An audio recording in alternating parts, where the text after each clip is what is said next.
하나님 말씀은 요한 3서 1장 1절부터 4절 말씀까지입니다.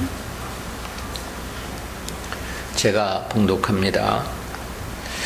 장로는 사랑하는 가이오 곧 나의 참으로 사랑하는 자에게 편지하노라.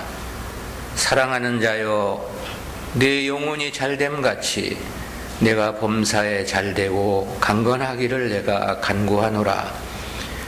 형제들이 와서 내게 있는 진리를 증거하되 내가 진리 안에서 행한다 하니 내가 심히 기뻐하노라.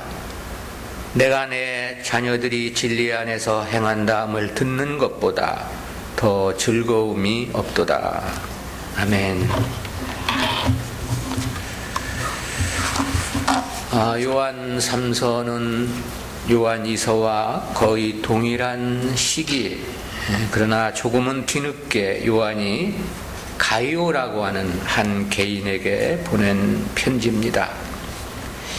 내용은 당시 순회하는 교사들을 접대하는 문제와 관련해서 특별히 모범적이었던 가이오를 칭찬하고 격려하는 지극히 사적인 내용을 담고 있습니다. 그러나 본서가 함유하고 있는 진리는 비단 가이오 개인에게만 해당되는 것은 아닙니다.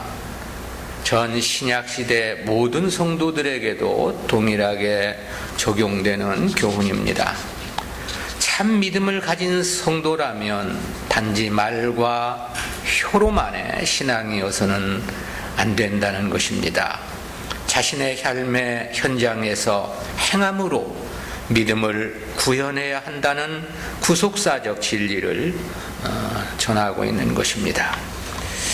이러한 본서는 내용이 요한 2서와 동일하게 단 한 장으로 되어 있는데요. 그러나 그 내용은 크게 네 부분으로 요약해 볼 수 있습니다. 먼저 1절부터 4절은 본서의 도입부에 해당하는 부분입니다. 여기서는 서신서의 전형적인 머릿말 양식을 따랐습니다.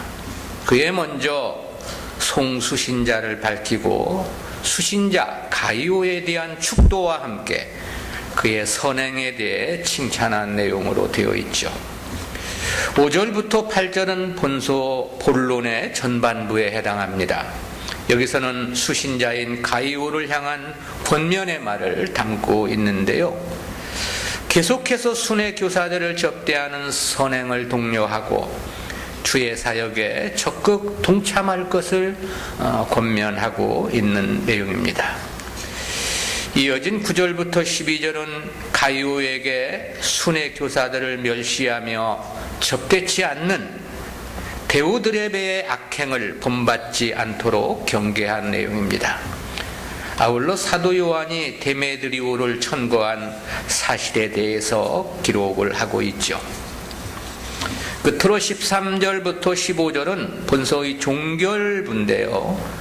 사도 요한이 빠른 시일 안에 가이오를 방문할 것이라는 희망을 밝힘과 동시에 끝맺는 인사를 기록한 부분입니다. 이러한 본서는 역시 크게 넷으로 구분이 되는데요. 그 중에 본서의 도입부이고 서론격에 해당하는 본단락은 본서의 수신자인 송수신자 표기 및 수신자를 위한 축원의 글을 싣고 있습니다. 이러한 1절부터 4절까지의 본단락은 내용상 넷으로 구분해서 살펴보겠습니다. 첫 번째는 편지의 발신자 및 수신자에 대한 표명입니다. 1절인데요. 그렇게 말했습니다. 장로는 사랑하는 가이오 곧 나의 참으로 사랑하는 자에게 편지하노라. 이와 같은 1절의 내용은 의미를 구분해 보면 둘로 나누어 볼 수 있겠는데요. 첫째는 발신자에 대한 소개입니다. 요한은 가장 먼저 이 편지의 발신자가 누구인가에 대해서 요한 2서와 마찬가지로 장로라고만 소개를 했습니다. 물론 이러한 자기소개는 비단 요한에게서만 나타나는 것은 아닙니다. 베드로 사도도 베드로전서 5장 1절에서 장로들에게 편지를 하면서 자신도 함께 된 장로된 자라고 그렇게 표명한 바 있지요. 요한 이서에서도 밝힌 바와 같이 이 장로에 해당하는 헬라어 프로스비테로스라는 이 단어는 히브리어 자켄이라는 단어의 역어입니다. 히브리어 자켄은 턱수염에서 유래한 말인데 본래 나이가 많은 연장자들을 부르는 호칭이었습니다. 그런데 점차 일반 백성들을 지도하는 특정 계층을 뜻하는 말로 제도화되어진 것입니다.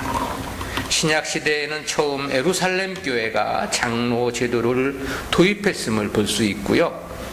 그 후에는 이방에 세워진 지역교회들에도 장로들이 세워지게 됨을 우리가 볼 수 있죠.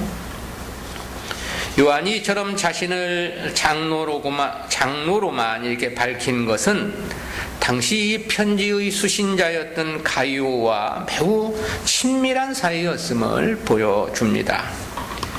특히 이 4절의 표현에서 보면 가이오는 요한에 의해서 기독교로 개종한 인물이 아니냐 그런 의미가 묻어나기도 합니다. 그러나 요한이 저에게 편지를 썼다고 하는 것은 가이오가 에베소가 아니라 타 지역의 교회에서 신앙생활을 하고 있었던 것이 분명하죠. 왜냐하면 요한이 이 편지를 쓴 것은 에베소 교회를 다니면서 에베소에서 쓴 편지이기 때문에 그렇습니다. 그리고 가이오가 출석하고 있는 교회의 지도자는 뒤에서 소개되고 있는 디오드레베일 가능성이 큽니다. 그것은 이 편지가 디오드레베의 악행과도 일정 부분 연관성이 있기 때문에 그렇습니다. 두 번째는 수신자에 대한 표기입니다. 본 서신의 수신자는 가이오란 한 개인에 국한되어 있습니다. 이 가이오라는 이름의 뜻은 기쁨, 환희 그런 뜻입니다. 당시 헬라 사회에서 이러한 이름은 매우 흔했던 것으로 전해집니다. 그래서 그런지 이 이름이 신약 성경에서 본문 말고도 3명의 이름이 더 소개되고 있습니다. 첫 번째 소개된 것은 로마서 16장 23절과 고린도전서 1장 14절 같은 동일인인데요. 여기서 소개된 인물은 바울이 세례를 주고 후에 데살로니가의 첫 감독이 된 곳으로 전해지는 고린도의 가이오입니다. 두 번째는 3차 전도 여행 때 에베소에서 바울과 함께 고난을 받은 사람인데요. 저는 사도행전 19장 20절에 소개되었는데 마게도냐 사람 가이오라고 되어 있습니다. 세 번째는 사도행전 20장 4절에서 소개된 인물입니다. 이때는 바울이 3차 전도 여행을 마치고 예루살렘으로 돌아가는 길에 함께 동행한 인물 중 한 사람으로 소개되었습니다. 이때 소개된 가이오는 더베 사람이라 그렇게 말씀하고 있습니다. 그렇다면 본문에서 소개된 가이오는 이들 중 한 사람이었는지 아니면 이들과 전혀 다른 또 다른 인물인지 정확히 규명키는 어렵습니다. 그런데 4세기경에 쓰여졌던 사도적 관행이란 저서에는 이 중 더베 사람 가이오가 요한 사도에 의해 버가모 교회의 첫 감독으로 기록되어 있다고 전해지고 있습니다. 그러므로 그가 본서의 수신자일 것으로 추정을 하는 학자들이 있는데요. 그 기록이 분명하다면 본서신은 버가모 교회의 가이오에게 보낸 서신일 가능성이 크다는 생각을 해봅니다. 버가모는 에베소에서 에게해 해변을 따라 북쪽으로 약 160km 정도 떨어진 곳에 있는 교회입니다. 그런데 요한은 이 가이오란 인물에 대해서 1절에서만 사랑하는 자란 말을 2번이나 사용을 했습니다. 서두에서 사랑하는 가이오라고 했고 하반절에서는 참으로 사랑하는 자라는 표현을 했습니다.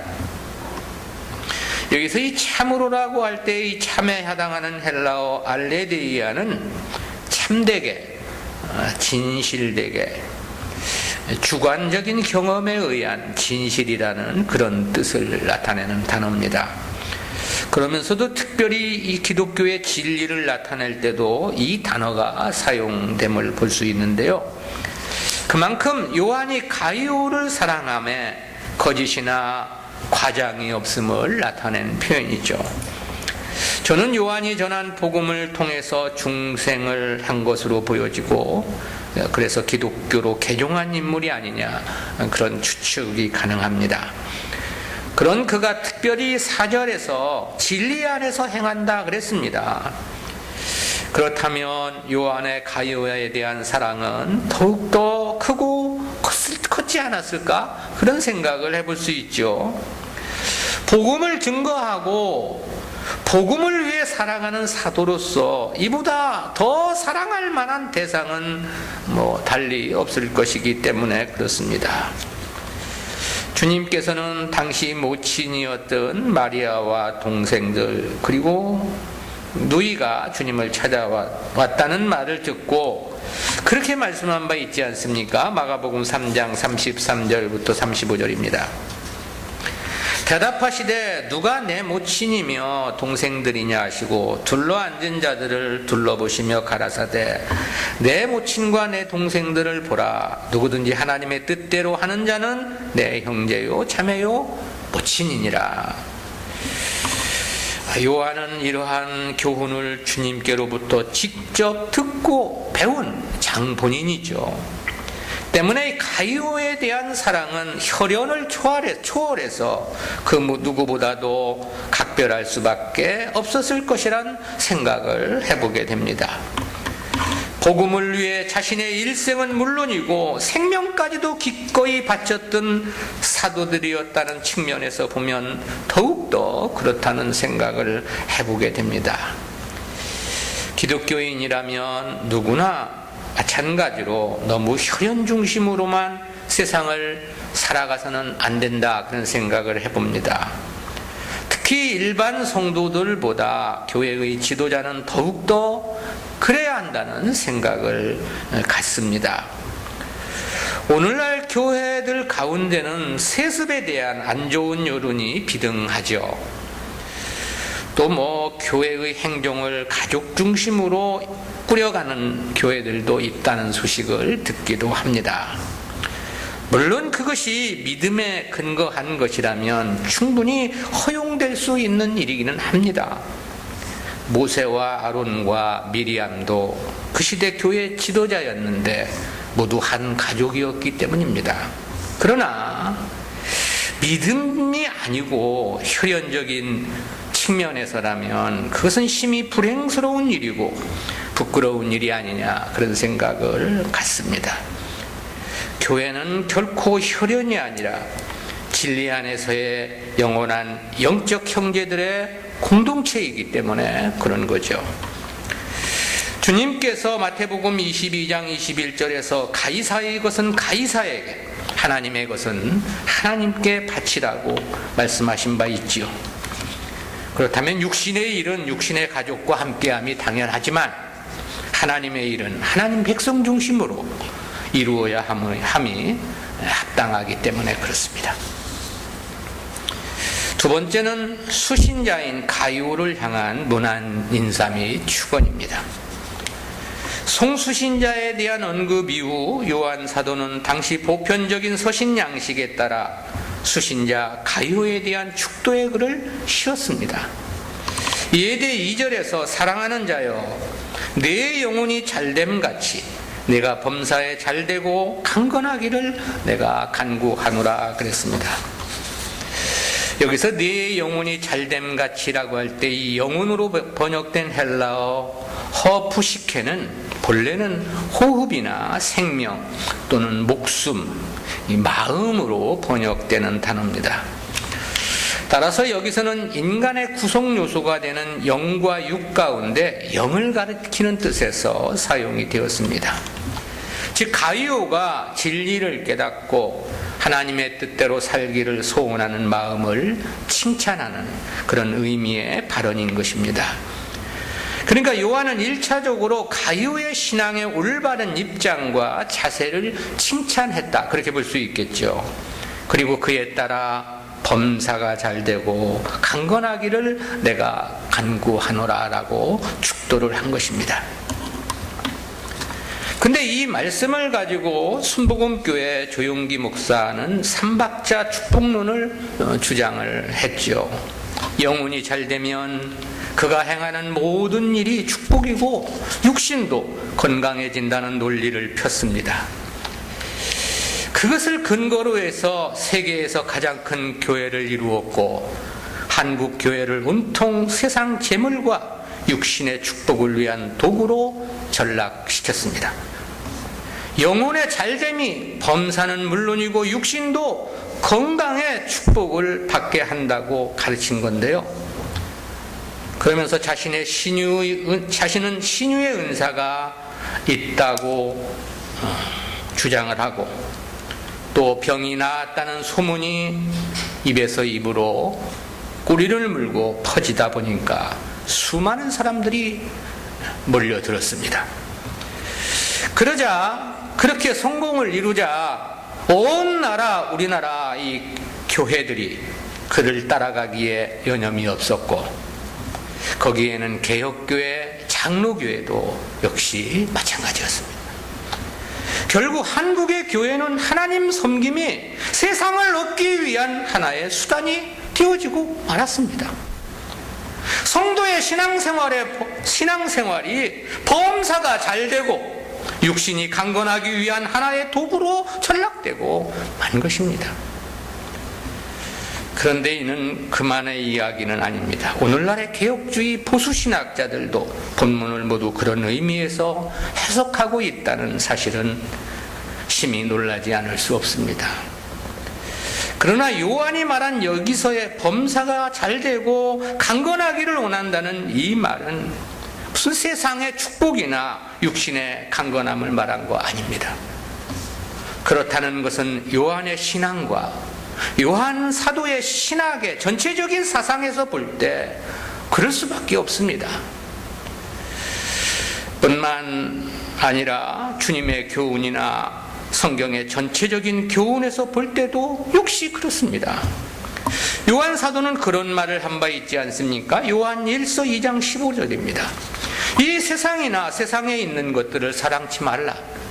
누구든지 세상을 사랑하면 아버지의 사랑이 그 속에 있지 아니하니. 이 세상이나 세상에 있는 것들을 사랑하거나 추구해서는 안 된다는 겁니다. 만일 그런 것을 추구하거나 사모하게 되면 하나님의 사랑이 그 속에 있을 수 없음을 분명히 한 거죠. 그런데 이런 말을 한 요한이 여기서 세상 재물의 축복과 육신의 강건함을 축원했겠느냐라는 것이죠. 그럴 수 없는 일이다라는 거죠. 만약 그렇다면 결국 자기 스스로 자기가 한 말을 뒤집는 자기 모순이 될 수밖에 없는 까닭인 것이죠. 바울도 로마서 8장 7절 8절에서 육신의 생각은 하나님과 원수가 되나니 이는 하나님의 법에 굴복지 아니할 뿐 아니라 할 수도 없습니다. 육신에 있는 자들은 하나님을 기쁘시게 할 수 없느니라 그랬습니다. 또 골로새서 3장 2절에서는 뭐라고 말씀했습니까? 위의 것을 생각하고 땅의 것을 생각지 말라 말했단 말이죠. 말씀이 이러한데 영혼이 잘되면 세상이 잘되고 육신이 건강하고 그렇게 한다면 우리가 하나님을 섬기면서 뭘 생각하겠습니까? 땅의 것 생각하지 말라고 했는데 뭘 생각하겠느냐 이거요. 조금 섬겨놓고 땅의 것 잘 되는가 기대하지 않겠습니까? 그리고 이와 같은 것이 말이 안 되는 것은 이 사도들이 살아갔던 삶을 보더라도 그렇습니다. 왜냐하면 사도들 전체가 범사가 잘 되고 육신이 강건함을 얻은 것은 결코 아니기 때문입니다. 바울은 일생에 사단의 가시를 몸에 지니고 살았다고 했죠. 디모데 역시 육신이 심히 병약했습니다. 그래서 바울은 그에게 포도주를 조금씩 먹을 것을 권면함을 보게 되죠. 바울이 로마 감옥에 수감 중일 때 바울을 돕고자 함께 수감 생활을 한 드로비무라는 인물이 있지 않습니까? 근데 디모데후서 4장 20절에 보면 그가 병들어서 밀레도에 두었다고 그렇게 말씀하고 있습니다. 바울의 선교 사역에 가장 많은 물질적 지원을 했던 교회가 빌립보 교회 아닙니까? 근데 그 빌립보 교회 지도자는 에바브로디도입니다. 근데 저 역시 바울이 1차 로마 감옥에 수감되었을 때 바울과 함께 감옥 생활을 하며 바울을 도왔던 인물이죠. 그런데 그 역시 당시 병이 들어 바울이 크게 근심했다고 빌립보서 2장 26, 27절에서 말씀하고 있습니다. 바울은 그런 말을 한 바 있죠. 고린도후서 11장 24절부터 27절입니다.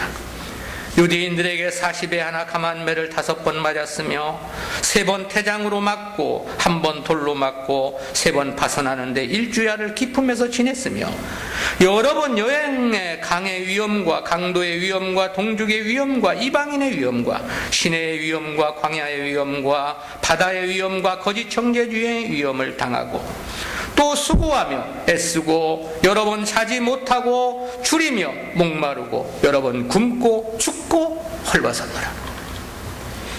이 말을 바울이 했던 시점이 3차 전도 여행 때입니다. 그런데 그때까지도 바울은 줄이고 목마르고 죽고 헐벗었다고 말하고 있습니다. 한마디로 범사가 잘된 바가 없었다라는 거죠. 범사가 잘 됐으면 왜 40에 하나 감한매를 5번씩이나 맞고 범사가 잘 됐으면 왜 태장에 3번을 맞아야 했는가라는 거죠. 육신 역시 저는 건강치 않았습니다. 바울이 그러했다면 바울과 함께 했던 수많은 동역자들 역시 마찬가지였을 것입니다. 바울이 춥고 헐벗고 굶주렸는데 함께 했던 사람들은 배불리 먹었겠느냐라는 거죠. 그럼 이들은 영혼이 잘못됐기 때문에 범사가 복을 받지 못했다는 것인가? 영혼이 잘못되었기 때문에 육신의 병에 시달림을 받아야 했느냐라는 거죠. 그럴 수는 없는 것입니다.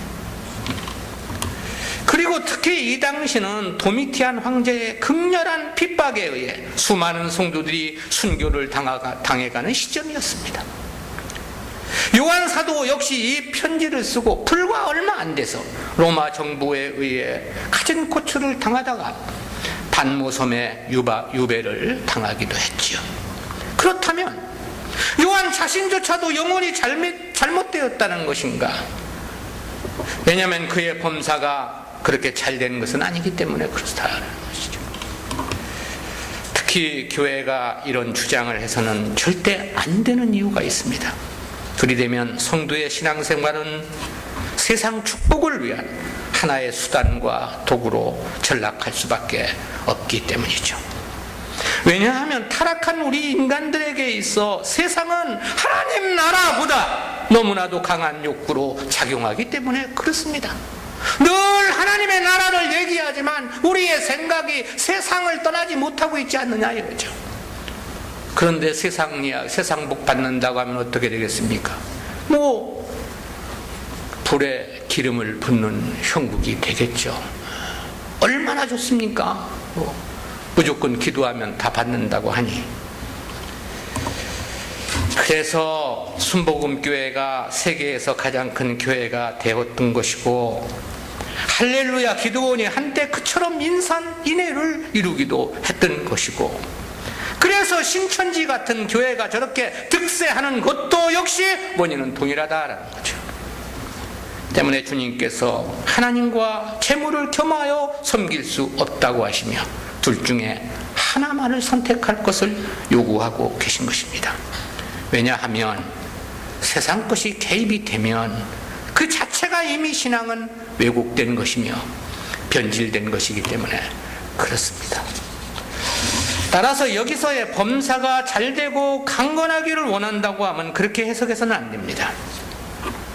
여기서 강건으로 번역된 헬라어는 휘기아이네인이라는 단어인데요, 이는 육신의 강건을 뜻하는 단어가 아닙니다. 바르다, 건전하다라는 의미의 단어입니다. 은유적으로는 은혜를 지키는 강한 사람, 죄가 없다는 평가를 받는 사람, 그런 뜻입니다. 그러므로 여기서 이 강건이라는 표현은 이 앞에서 잘되고라는 말의 중복적 표현으로 이해되어야만 합니다. 따라서 이는 저의 범사가 하나님께 인정받고 보다 견고한 신앙으로의 성숙을 위한 축도로 이해하는 것이, 해석하는 것이 합당합니다.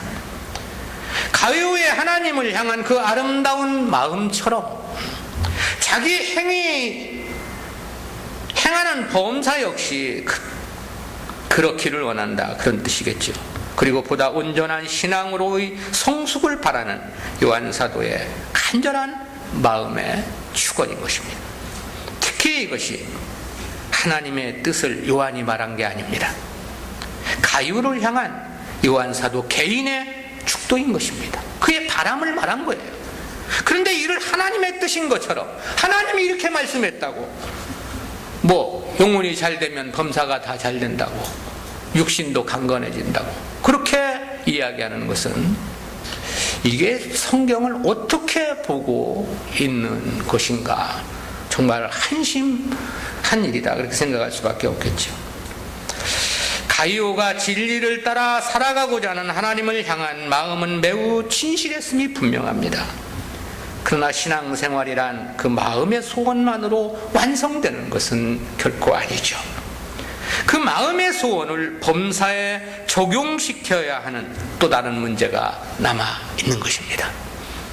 또한 오늘 잘했다 해서 내일도 잘하는 것은 아닌 것입니다. 시험이란 누구에게나 예외일 수 없기 때문에 그렇습니다. 따라서 내일은 내일로서 또 다른 헌신과 희생이 요구되는 것입니다. 요한은 바로 이 문제를 짚고 있는 것입니다. 그것은 모든 시대 모든 성도들도 역시 동일합니다. 신앙생활이란 영혼만으로, 즉 마음만으로 되는 것은 아니다라는, 물론 마음은 중요하죠. 절대적인 문제이죠. 그렇지만 그것이 행위로, 즉 범사에 적용되지 않으면 의미가 없다라는 거고요. 그리고 오늘 잘했다 해서 거기가 끝은, 오늘이 끝은 아니다라는 거죠. 대적마귀가 우는 사자같이 두루다니며 삼킬 자를 찾는다고 했습니다. 보다 견고한 신앙으로의 성숙이 필요한 이유인 것이죠.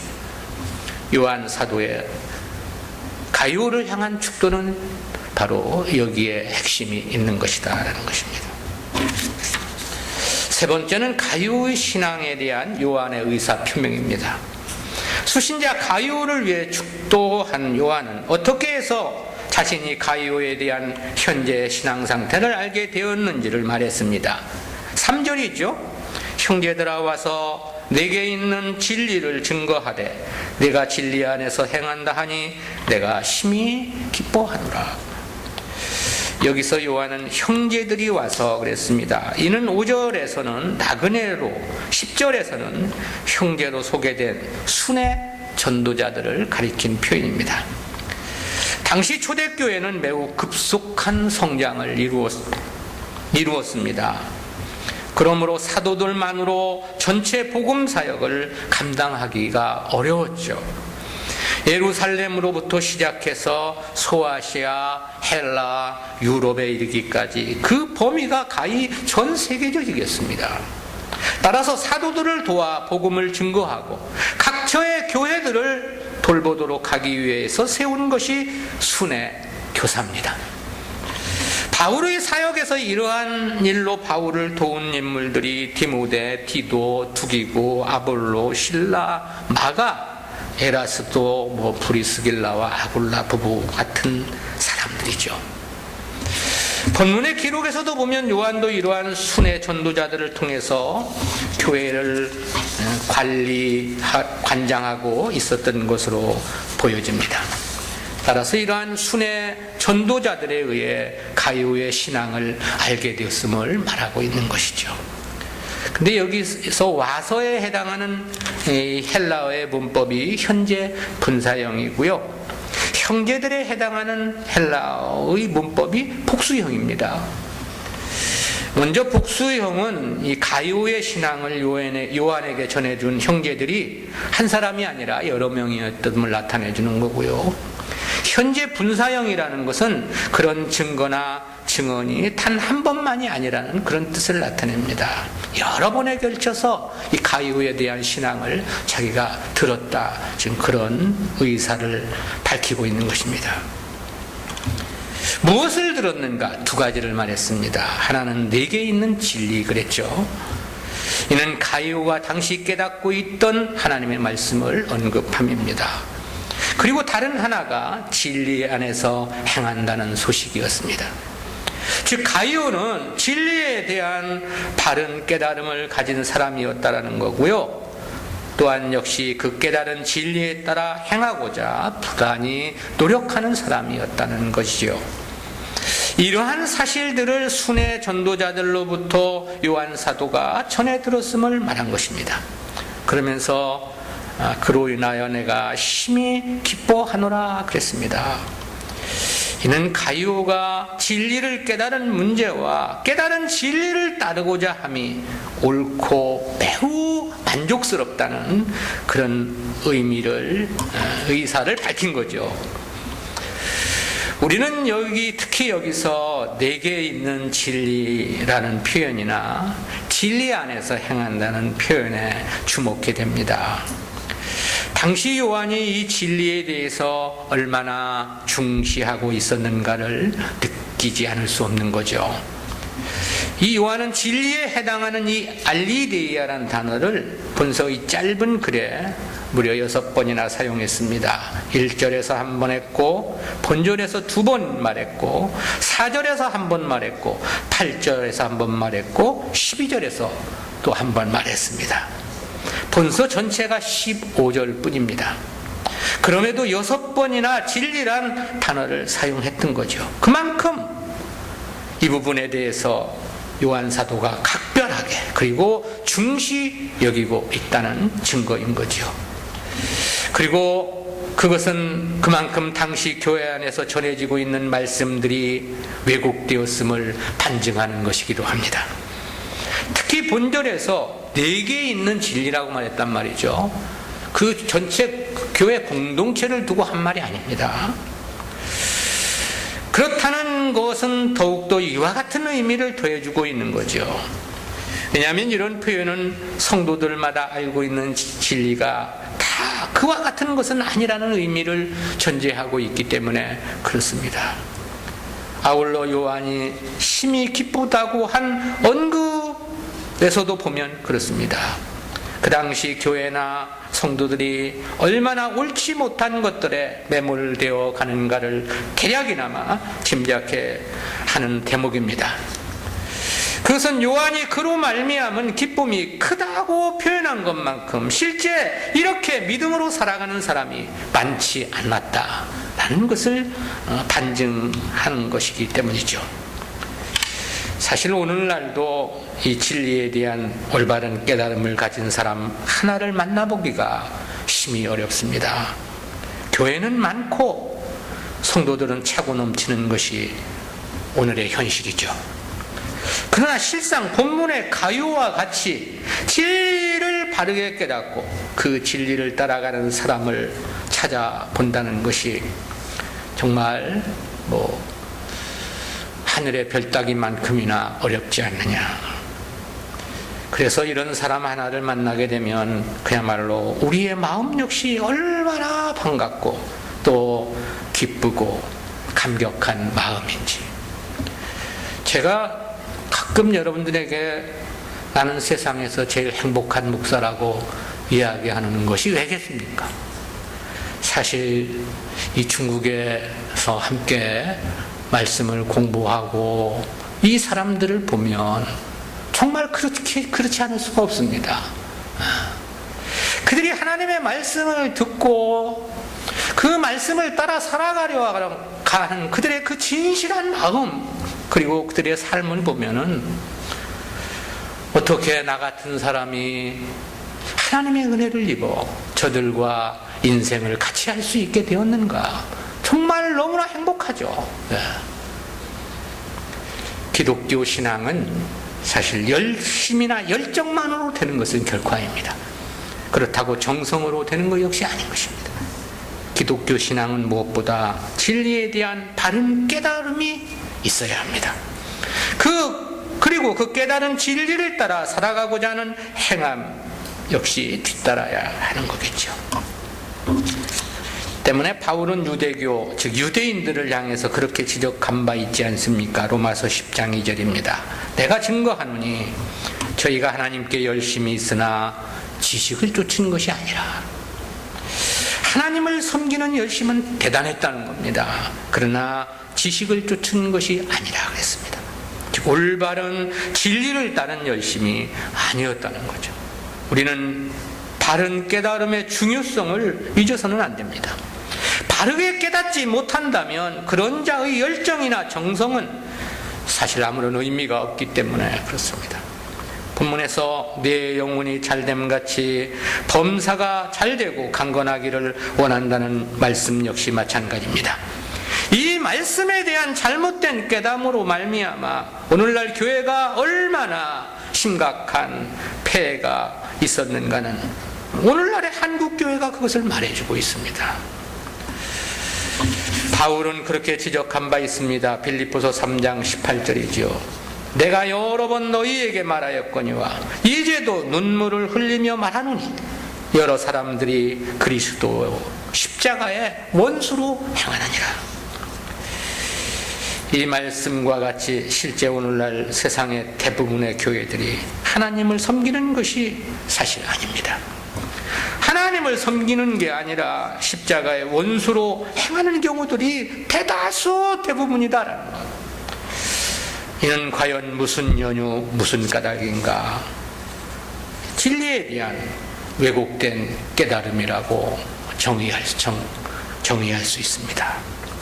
따라서 바른함, 진리에 대한 올바른 깨달음의 중요성은 억만 번을 강조해도 부족하다는 생각을 갖습니다. 모든 교회의 혼란과 성도들의 배도의 행위가 바로 진리에 대한 잘못된 깨달음에서 비롯되는 것이기 때문에 그렇습니다.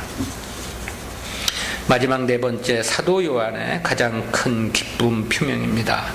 가요의 신앙에 대해 칭찬과 기쁨을 표명한 요한은 다시금 4절에서 내가 내 자녀들이 진리 안에서 행한다함을 듣는 것보다 더 즐거움이 없도다 그랬습니다. 여기서 요한은 수신자들을 향해 내 자녀들이라 그랬는데요, 그것은 요한이 부모의 심정으로 관심과 사랑을 좀 쏟고 영적인 측면을 지도해 왔던 성도들을 가리킨 표현입니다. 또 하나는 요한 사도에 의해 거듭난 사람들이 아니냐, 그런 의미도 함축되어 있습니다. 즉 자신의 가르침에 따라 진리 안에서 든든히 서가고 있는 교회와 성도들이 자신의 생에 가장 큰 기쁨이고 만족이며 즐거움임을 고백한 거죠. 즉 요한은 자기를 통해 뿌려진 복음으로 세워진 교회나 성도들이 진리 안에서 행한다는 소식을 듣는 것, 그게 가장 큰 기쁨이고 그런 즐거움으로 자신은 인생의 낙을 삼고 있다, 그런 뜻이겠죠. 바울은 로마서 14장 8절에서 살아도 주를 위하여 살고 죽어도 주를 위하여 죽나니라고 고백한 바 있습니다. 고린도 후서 5장 13절에서는 우리가 만일 미쳤어도 하나님을 위한 것이요 만일 정신이 온전하여도 너희를 위한 것이니라고 고백하기도 했습니다. 본문의 요한 사도의 고백이 이와 같지 않느냐, 그런 생각을 해봅니다. 왜냐하면 성도들이 진리 안에서 행한다는 소식을 접하는 것보다 더 즐거움이 없음을 말하고 있기 때문에 그런 거죠. 우리는 이러한 사도 요한의 고백에서 진정한 성도의 삶의 의미와 낙이 무엇이어야 하는가를 생각해 보게 됩니다. 사도 요한의 이러한 언급은 자신의 유익이나 영광과는 아무런 상관이 없는 것이었습니다. 오직 주님의 뜻을 쫓음과 주의 백성들의 올바른 신앙생활 자체를 말하고 있는 것입니다. 그러고 보면 요한 사도 역시 바울과 마찬가지로 그의 인생의 의미는 오직 주님의 뜻에 있음을 분명히 하고 있다, 그렇게 평가할 수 있겠죠. 때문에 그의 인생의 낭 역시 그럴 수밖에 없는 것은 너무나도 당연하다라는 것입니다. 그리고 이는 사도들만의 일은 아니다라는 생각이고요. 모든 시대, 모든 성도들도 모두가 같아야 한다는 생각을 갖습니다. 왜냐하면 하나님의 은혜로 구원을 받은 것은 요한만이 아닌 까닭입니다. 우리 모두도 동일하게 받은 은혜이고, 아울러 믿음의 행위에 대한 영광의 상금 역시 우리들에게도 동일하게 허락된 약속이기 때문에 그렇습니다. 그러므로 우리 역시 믿음의 일에 전 인생을 걸어야 합니다. 주님의 기뻐하심, 주님께서 이루어 가시는 역사에 동참을 낙을 삼아야 한다라는 것이죠. 무슨 돈 몇 푼 더 벌면 그저 입이 한 방만큼 벌어지고 이런 게 아니고, 주님의 일을 위해 내가 과연 어떤 쓰임을 받고 있는가?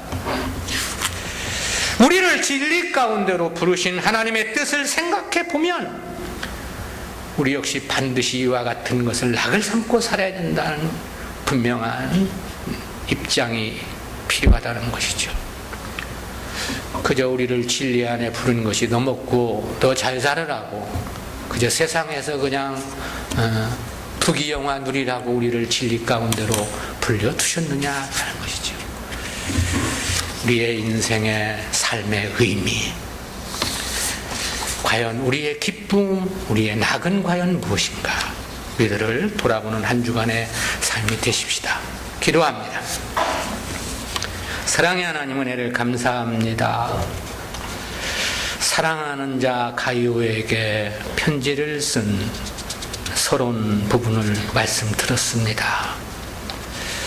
진리 가운데서 행한다는 소식을 듣고 심히 기뻐하는 요한 사도의 심정, 그것을 낙을 삼고 살아간다는 그의 의사 표명을 통해서 과연 우리는 무엇을 목적으로 이 세상을 살아가고 있는지 주여 저희들의 모습을 돌아보게 하시고, 아무쪼록 우리에게 주어진 인생의 기회가 하나님께 드려지고 주님의 역사에 쓰임받는 인생이기를 간절한 마음으로 빌고 소원합니다. 주여 도와주셔서 오직 하나님의 영광을 위한 삶으로만 살아갈 수 있도록 인도해 주옵소서. 감사드리옵고 예수님의 이름으로 기도드리옵나이다. 아멘.